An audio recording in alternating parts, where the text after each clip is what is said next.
Hey, Revenue Radio. I'm Mary Grothe, and today we have a new face. And for those of you not watching on YouTube, we have a new voice. And this voice belongs to a man named Tymothe. And Tymothe joined us a couple of months ago, and we are grateful. And you're going to find out why as soon as he opens his mouth. Tymothe, welcome to the show. Thanks for having me, Mary. All right. So today we are going to start digging into how you build a marketing department in 10 minutes or less. Well, okay, that's kind of silly. But in all actuality, let me give you a little background on why we wanted to record on this topic. In second stage scale, so these are the companies we typically serve at House of Revenue. They have plateaued. They've gone through startup scale and they've plateaued. And then they're trying to figure out like, hey, what do we do from here to reach a new level? More often than not, it is because they've never really developed a marketing function. Like very rarely have we had a company come to us and say, we cracked the code on marketing out of the gate and we have the best marketing engine and we have a sales problem. That's usually not what they say. Usually it's, hey, the founder was super scrappy, figured out how to sell, founder-led sales, then we had word of mouth, and then we built a small sales team, but we've never really built out our marketing. So oftentimes they're like, hey, great. All we need to do is like hire a CMO, right? Or maybe we just get like a marketing manager or so the big challenge with that is unfortunately in marketing, I think in second stage scale, the most overlooked realization is there are 10, 15, 20 specialties in marketing. And if you're going to build a marketing engine the right way, why would you not put attention to all those when you first build it? What do you see in second stage scale? That's a good point. I mean, I think your point of hiring a leader or a C-suite or a VP is the silver bullet. And that's usually the question of, let's just hire a VP of marketing, CMO, and that person will come in and revenue will fall from the sky. So that is not always the case because those people come in, they need support. Like you're saying, there's 20 different specialties. Not everybody's a full stack marketer, especially at that level. So being able to leverage, I think, different assets in that core leader are key, but also thinking about the other skill sets and marketing engine that you're trying to build. One of the faults that I see all too often in mid-stage scale is they maybe have what you're saying, like they might have a marketing program that's mostly brute strength, let's say, like mostly sales just going through and breaking through that client demeanor. But on the flip side, what they're not thinking about is how do we grow on that scale? So what marketing strategy you have and how are you staffing around that is vastly important because you can hire an ABM specialist to go to a DTC company and that's not going to work very well. No. So making sure that you're aligning skill set to the level, but also diversification is like massively important, I think. Yeah, well, fit for the role. So any role that we recruit at House of Revenue for our clients, we follow the RPAC methodology, which is role match, proven achievement, acumen, and culture fit. Role match is critical. How many times do you get like, oh, but they were the CMO at Crocs? Sorry, whoever the CMO at Crocs is, you're probably amazing, but you know what I'm saying? Yeah. And then like you want to plug them in on a second stage scaling startup. You're like, but when did they enter Crocs? When did they enter that big company that you're so excited that they were a part of that brand? Like at what stage of the journey? Because just because they worked for a really cool brand name, how is that transferable? And when you look at the role match, like the role of a marketer, so we get to hire CMOs here, right? That's how you came to us. And one of the first things I said is like, yes, it's a CMO role, but it is entrepreneurial and it is scrappy. Right. Like I know you're high level. I know you're strategic. You've earned it. Like you've earned sitting in a CMO seat, but I said to you, like, you cannot be above the work. Right. I need you to roll up your sleeves. These clients need a full stack marketer who also happens to be a CMO, like Hello Unicorn, to be able to build the right infrastructure for the engine. Let's go into campaign architecture. When we talk about campaign architecture, I think that this takes the understanding of a CEO away from traditional marketing strategies. So let me fill in the blank here. Traditional marketing strategies, SEO, paid media, social media, content marketing. Yeah, email marketing. Sure. Okay. These are all like different strategies, but campaign architecture is putting all of it together to build a campaign for a specific type of buyer that has a specific outcome attached to it that typically involves the sales funnel, so we can make sure that we're optimizing for conversion.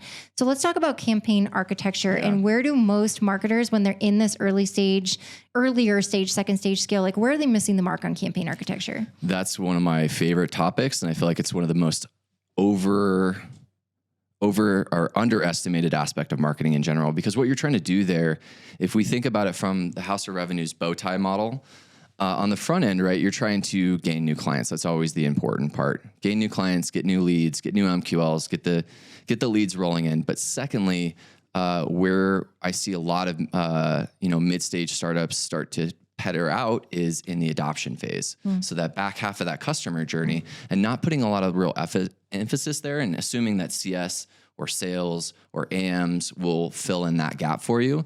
That is a major challenge because, again, back to skill set, those roles are not necessarily thinking about customer velocity from one end of the buyer journey to all the way to the end of advocacy.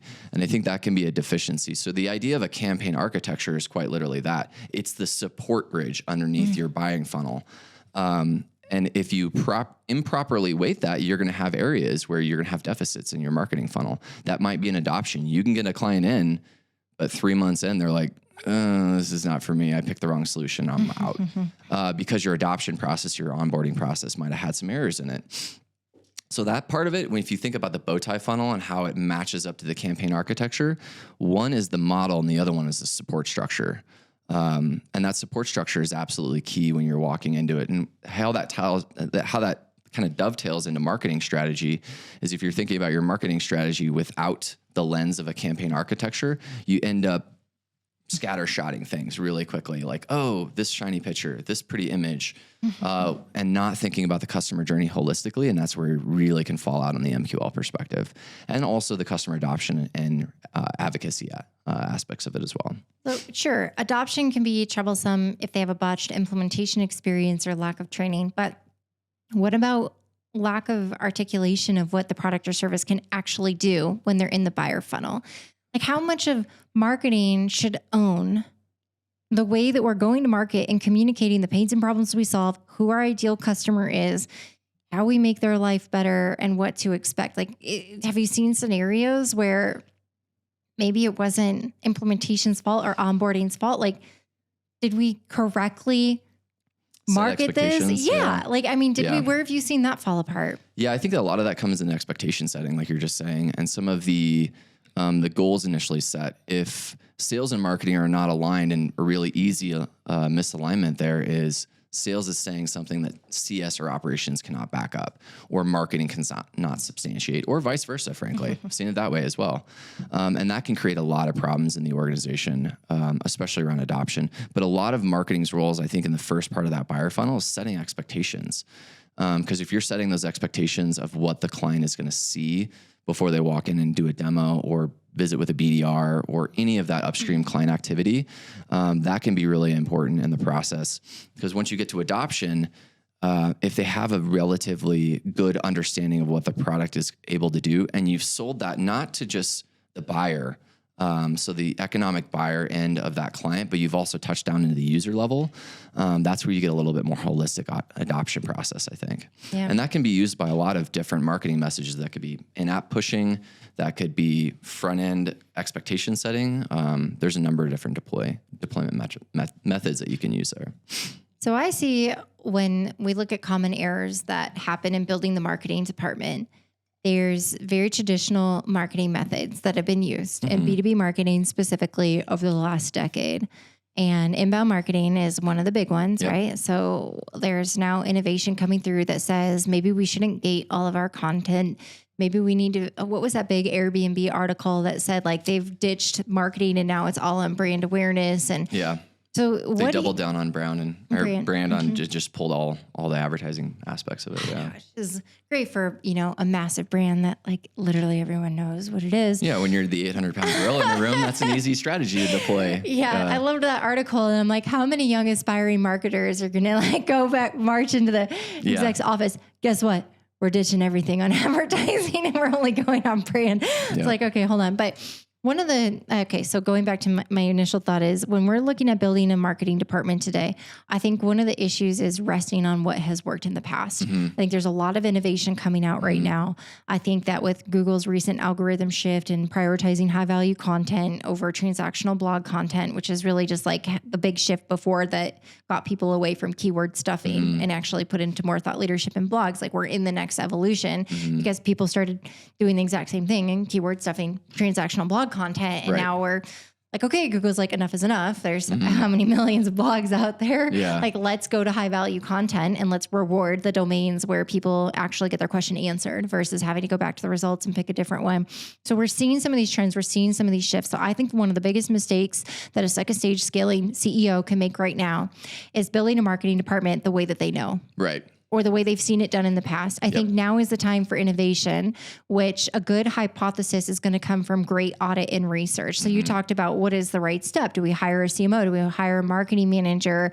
Well, sure, maybe that's fine. But like, then what? You can hire the marketing leader. I think that's an absolutely fine first step. I would be cautious on hiring to ivory tower and high level because you need someone in that stage who's entrepreneurial and scrappy. Right. So if they do have a CMO level accolade, they need to be able to do the work and not be above it. So fine. It could be a VP level, director level, marketing manager. I don't care. But somebody who's going to be in charge of the actual building of the department. So we start with audit and research, and then we develop the strategy. What are you seeing as a supporting cast? Like when you're building a marketing department for second stage scale, what are those full-time positions that you see being good? Like, hey, let's build around this rock. And then what do you see as variations and ways to fill out a full supporting cast without breaking the bank? Yeah, that's a fair point. That's a fair question. So I think one of the biggest things I think about when you're building a marketing team obviously goes back to the strategy. If you're a product-led company and you go at demand gen, you're going to have some misalignment there from marketing and sales perspectives. But if you lead out with a product marketer, which, you know, honestly, in my experience, aren't your classically trained marketers. They're actually maybe more on the product side or leaning to that perspective. But having that voice of customer person in that role is really key. So when you're looking at types of roles, I look at obviously leaders of the marketing strategy. So what I don't like to do is segment specialists where it's like director of marketing, PPC specialist, email optimization specialist, and all of that ideas. I think that can be one strategy for an enterprise level organization when you're getting to, I'm the email marketer for HubSpot and I have 1 million campaigns to manage. So that might be a different story in terms of scale, but when you're downstream from that, what you can get a lot of net effect and lay a lot of good foundations about finding a more around a full stack marketer to command that marketing strategy. So instead of just being a PPC or content marketer, you look for a product marketer that has those skills and that can command that tract. What that also helps with is as the organization scales and develops and builds, that person in that role, assuming they've been there and they're tenured, are starting to lay the foundations for the people that come after them. Those specialists that maybe come in as a content marketing specialist or email marketer or SEO, if that value to the business is there. That's where I think you get a little bit more oomph. When you hire for specialist role and you get very down into that role of just hiring one individual, you can pigeonhole yourself and actually submarine your entire strategy by not having the right people in place to move that. Or worst case scenario, you actually end up spending more money to execute the strategy because you have to hire external contractors and agencies to fill in the gaps for the people that you hired that can't do the job. And that's a really important piece. So when you're thinking about also hiring that leader to come in, the one thing I look for in the resume is current certifications of the systems. So yeah, that's great. You learned HubSpot 10 years ago, 5 years ago, 2 years ago, 6 months ago, because a lot's changed. Back to your point on PPC, you know, when I started in PPC and SEO, it was really easy to get ranked in first page position by just pointing a bunch of keywords and a bunch of links at a website. It would get number one, you know, within a couple of weeks. I'm being bombastic, but you get the point of it was a lot easier and a lot less sophisticated 10 years ago than it is now. And I think the systems have done that too. So all too often, what I also see as a mistake is you hire a sophisticated ivory level individual that says, I know PPC. from 2010. Yeah. Which is not the same thing, right? The systems have changed dramatically. So also having that high level person in that position helps coach the people and lay the foundations as it rolls down. So you can almost think of it as a cascading solution or a cascading knowledge tree. That way you're also able to fold that all up in tribal knowledge and keep that within the company so it doesn't just keep leaving and retaining, and then you have to kind of go back to the well constantly. I love the concept of evaluating first from strategy. Like, we have to know out of the gate, what are we playing for? What is the outcome we're trying to achieve? So the strategy is going to point us from A to B, current state, desired future state, and then moving through the middle. So based on the strategy, this is now how we're going to determine who we're hiring. So bringing in that person that's going to keep it all together and manage it. And then as we get into the specialist roles, the smaller the company, they might be able to get away with contractors, freelancers for those real specialty roles and not hiring full time, or considering working with an agency. The biggest pause I have on an agency is they're usually very expensive and it takes time for them to ramp. So it can be a lot of waste of cost if they're not successful. One thing that I have found personally is working with freelancers and contractors. They're way less expensive. You have one-on-one attention with them. Granted, they're doing work for other people, but you're not working through a full service team and agency and all this noise and all the padded margin that's in there and covering their overhead. Like, it's usually a very lean cost. You can do the interviewing on the front end to say, are you a specialist in this industry with this type of buyer for this type of campaign with this specific specialty? This is what we're looking at doing for the campaign. This is the outcome we're looking to achieve. Can you agree to that or not? And then we can plug in those contractor freelancer specialists and really build out a powerful team. Now, the great news about a scaling company is what you put in today doesn't have to be the answer for a year from now, 5 years from now. And I do believe, like, as much as you can build inside of the company as possible as a retained asset, the better. And if you can do, like, pick and choose what needs to be a full-time position versus what can be a contractor part-time, I think is quite brilliant. It leans out the expense in the model. Then you do get the opportunity to work with specialists, but you're not augmenting a huge team. Now, let's just say over time, great, it works, the company scales. Now you have some people that you've worked with, and if you love them and if they want full-time work, you might be able to, exactly, right find a from good there. graphic designer, bring her on, you know, and especially if she has the quality of work that matches the work product and you don't have to train that person. Like you're saying, from the agency perspective, you just fast track your velocity and onboarding so much quicker. So I agree with you. And also you're concentrating your assets and resources in a person rather than an entity. And I feel like you get a little bit more oomph around that when you're paying somebody, let's say $80 to $180 an hour, depending upon the skill sets or job type. That means more to a person than it does to an individual or to an organization sometimes. And that way, in my opinion, you get a little bit better work product overall, and typically it can be faster. Yeah, there's I've had the privilege of working with some agencies myself. Also, we've had the privilege of learning how to work with agencies, being in the CRO and CMO seat, because sometimes we inherit them when we go on contract for our clients. Sometimes we make the recommendation to hire them. It just depends. But one of the commonalities I see with agencies is you'll be stuck in their turnaround times. And you're also going to be stuck dealing with their turnover. And their SOPs. Yeah. And I mean, if they have turnover in a seat and you just got somebody ramped on your content and like you just got that writer and now they're gone, you're like, oh, I got to ramp a new writer. And so I prefer in some of those real key positions. So in the strategy, if we determine content is going to be one of the top performing strategies for that client, I'm probably not excited about using an agency. If it's that important of a strategy for this specific revenue engine, I would rather have a full-time writer on staff 100%. And have that knowledge expert that can be so immersed in the tone, in the knowledge, and be technical and get the job done. And then also work without worrying about holding up or missing deadlines or waiting for revisions. If it's a full-time employee, it's just or so having different. to, you know, backtrack to your board or your investors or anything else on why we're delayed on this because a contractor or an agency wasn't able to pull it across the line. And I do want to be fair to the agencies folks out there though, and say that the contra on the agency side is you do get a breadth of skill sets in one what I would label, affectionately one throat to choke. You can reach out and you can grab some account director on the other end and say, I need this done, and shake a tree. Now that is only as effective as your relationship with that agency and their SLAs that you've agreed to, like you're saying before. So managing that agency can be almost as difficult or even more difficult and more costly sometimes than managing a network of contractors.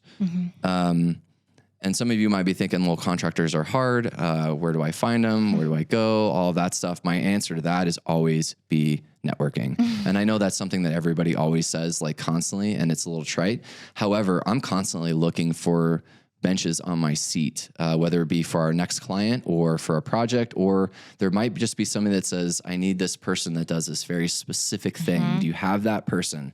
And I can pull that person out of my Rolodex and provide it, not from a recruiting standpoint, but as a value prop to my organizations that we're working with. So that's the other, the other strong point to think about, especially from the CEO or CMO seat, is be thinking about your ideal org 3 to 5 years out. And don't think about where I want this position to go or where I want this position to do, but more of where I want this position to go. What that also does as a side effect is create upward mobility and a career track for the employee that you've just placed so much trust and value in.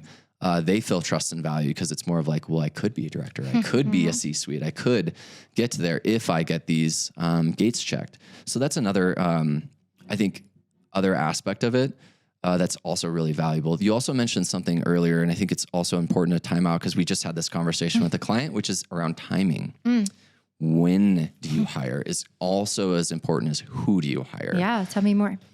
So the question was, where do we start? We have pitched 3 roles to this organization: a content demand gen marketer, mostly responsible for buyer lifecycle, and then a product marketer, mostly responsible for customer lifecycle.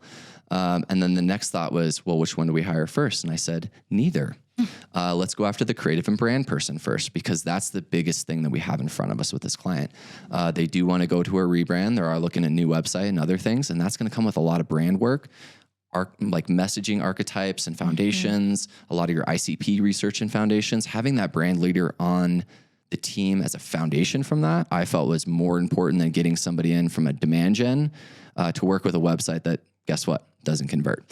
So hiring that demand gen person out of the gates would not have been the most productive or most profitable path for this client. Hiring a brand leader, which is normally not something I would lead out with, because you want to get the meat, right? You want to get the product and the marketing people in there and get some MQLs going. But having that brand foundation can so much more inform your marketing strategies as it kind of rolls out, and then also can be a massive support engine to your other 2 people that you hire after that. So that was kind of a different recommendation, but obviously and very client specific. But when you hire is really important in the life cycle. My biggest mistake in hiring has always been hiring the person too soon. I don't have the process in place. Maybe I don't have the foundations in place. There's not all the elements for that person to work with. And like you said, just like the C-suite, if you're a CEO and you're thinking I can just hire a CMO to fill that gap, guess what? The CMO is also thinking about that. I can just hire this person to fill the gap, when really that's not always necessarily the case. Yeah, I think as we wrap today, one of the biggest lessons is you're not going to find the marketing unicorn. Like, you're going to be so hard pressed to be able to find a full stack marketer that can handle this from start to finish. I think they're out there. I've worked with some of them, and I think that in earlier stage where they can be very scrappy and entrepreneurial, but there's a shelf life for how long they're going to sit in that role. One, the engine's going to outgrow a single person. Two, even the best of the best are going to favor certain specialties over others. They're just going to have better strengths and things that they love doing more than others. And so I do think like getting the as much of a full stack marketer as possible that can think strategically as that initial hire, regardless of what their title is. I don't care if it's marketing manager, CMO, those people are out there. Leverage them, but then trust them to do the audit and research. So they can truly define a strategy that's going to be competitive. It is speaking to the differentiation. It's what the market wants.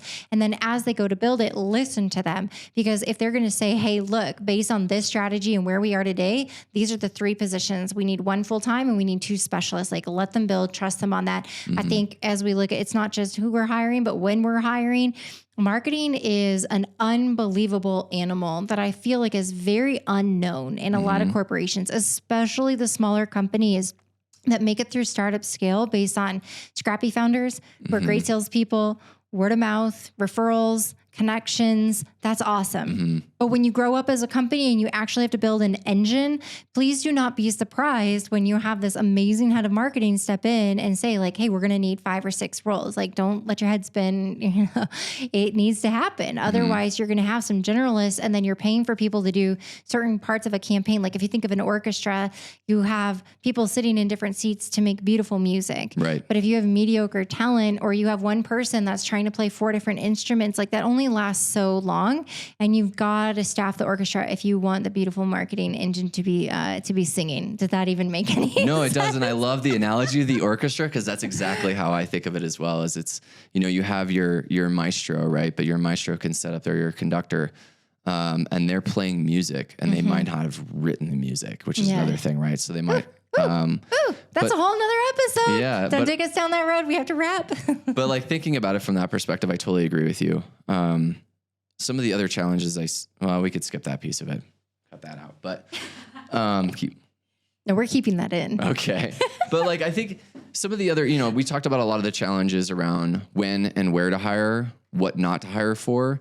Some of the other pitfalls are also around tenure, like you were saying. Don't just hire somebody because they worked at Apple. Don't just hire somebody because they worked at HubSpot or whatever. The product, I would say, and I'm not throwing shade on those companies, but sometimes it's a lot easier to get in a low-level position at those companies than it is at a mid-level position at a smaller company because the inspection is different. Agreed. And I'm not saying Google doesn't have a good inspection process with their employees, but what I'm saying is like at a mid-stage startup, you know a little bit more about your business and you're less contingent upon other departments, which does make you a little bit more reliant on that full stack person rather than groups of specialists. Well, thank you so much for joining us today. This is great Thanks to for having have more marketing knowledge on this. I feel like we've been really heavy on the sales revenue side, and we had our CMO, Sabrina, come on to talk about the CMO-CRO relationship. I loved the conversation. Now we're diving deeper into the tactical, like how are we actually building marketing departments? I thought you were tremendous today. Thank you so much, Tymothe, for joining us. Thank you.